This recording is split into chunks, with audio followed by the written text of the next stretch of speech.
Constitution and end run the Constitution was, these are pinprick strikes that don't rise to the level of war. Only if it's war must the White House come to Congress. When I brought forward a resolution a month or so ago to say no war in Venezuela without a vote of Congress, again, my colleague from Idaho said, this isn't war, it's over. It was one and done. There are no troops left in Venezuela. One reason after the next to give the president an easy pass lane around the Constitution. Well, today we're dealing with something different. You can't stand up and say this is a pinprick that doesn't lead to the level that would be characterized as war. You can't stand up and say this is one and done and no troops are engaged in hostilities against Iran. Members of the Senate, this is war. The President of the United States has called it a war against Iran. The head of the Joint Chiefs of Staff, General Kaine, has called it a war against Iran.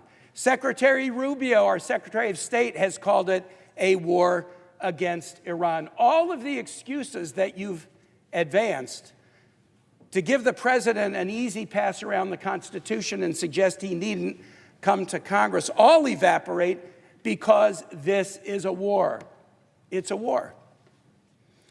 Many of my colleagues know that during the classified briefing yesterday, I can't reveal information given to me, but I can say what I said. And I challenged the body, including the administration witnesses, your escalating pattern of military action without seeking our approval convinces me that you believe you never need to come to Congress to wage war against anyone anywhere.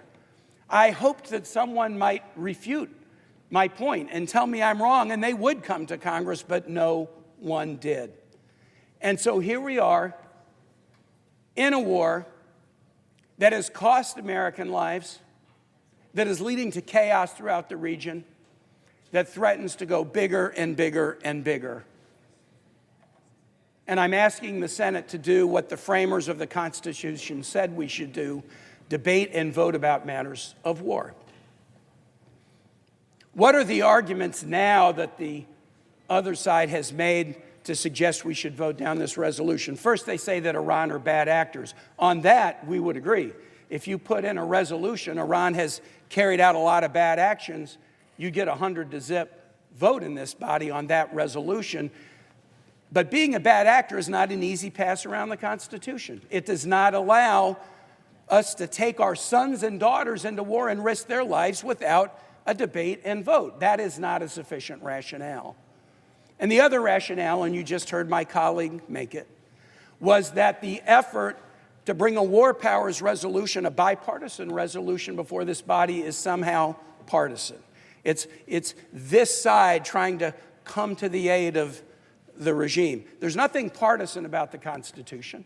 There's nothing partisan about caring for our kids and wanting to have a debate before they get sent into harm's way to risk their lives. This is not a partisan issue on our side. We are basically asking a question of the entire Senate, indeed of the entire nation. Have we learned nothing from 25 years of war in the Middle East? 14,000 American troops and contractors killed in Iran and Afghanistan. More than 65,000 American troops and contractors injured in these wars. These nearly 80,000 people were from every walk of life, every state and territory, every race, every age, every rank, every religion, every gender. They only had two things in common. A, they had a patriotic desire to serve their country, and B, their futures were dramatically affected, in some instances eliminated, because of 25 years of war in the Middle East. Someone suggested yesterday that this resolution was our effort to gum up the work of the... What is the work of the Senate? What is the work of the Senate if it's not to discuss the circumstances under which we should send our kids into war? In addition to the lives lost of American troops and contractors and those injured, hundreds of thousands of civilian deaths, innocent civilian deaths in Iran and Afghanistan. More than $8 trillion spent that could have been spent on American health care, on American housing, on American education, spent on the war in Afghanistan and Iraq, and what did we get for it? What did we get for it? If people think 25 years of war in the Middle East was a good thing or produced something, I hope they would come to the floor and tell us what we gained from it. This effort to force a vote is not about partisanship, it's about the Constitution, but even more importantly, it's about the lives of our troops and the question of what, in fact, we got from 25 years of war in the Middle East and whether we should continue that, quote, forever war. The president tweeted out the phrase forever war today when he talked about the munitions that we have.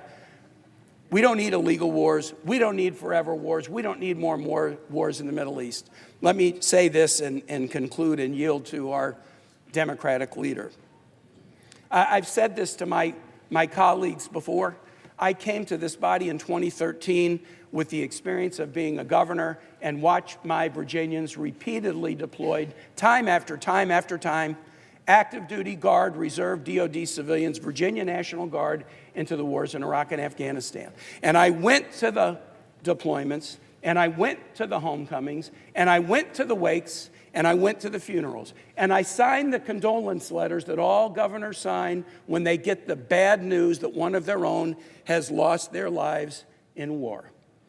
And when I came to this body in 2013, I said that I would do anything I could in my power to stop any president, Democrat or Republican, from waging war without coming to Congress. And I would especially do anything I could to stop an unwise, unnecessary war that puts our troops' lives at risk for no legitimate reason. Colleagues who've been with me since 2013 know that I've upheld that standard against presidents of both parties. When President Obama wanted to use military action in Syria to punish the Syrian regime for using chemical weapons against its own citizens, even though I was his friend, I stood up and said, you cannot do that without a vote of Congress. Presidents can defend against incoming attack, protect against Houthis firing at our ships in the Red Sea. Presidents can act when there is a pre-existing congressional authorization to go after terrorists who Congress voted that presidents should be able to act against. But in this instance, there is no congressional authorization on the books that would authorize this military action. And as my colleagues have amply demonstrated, the administration in their shifting set of rationales, and even in a classified setting, could produce no evidence, none, that the U.S. was under an imminent threat of attack from Iran.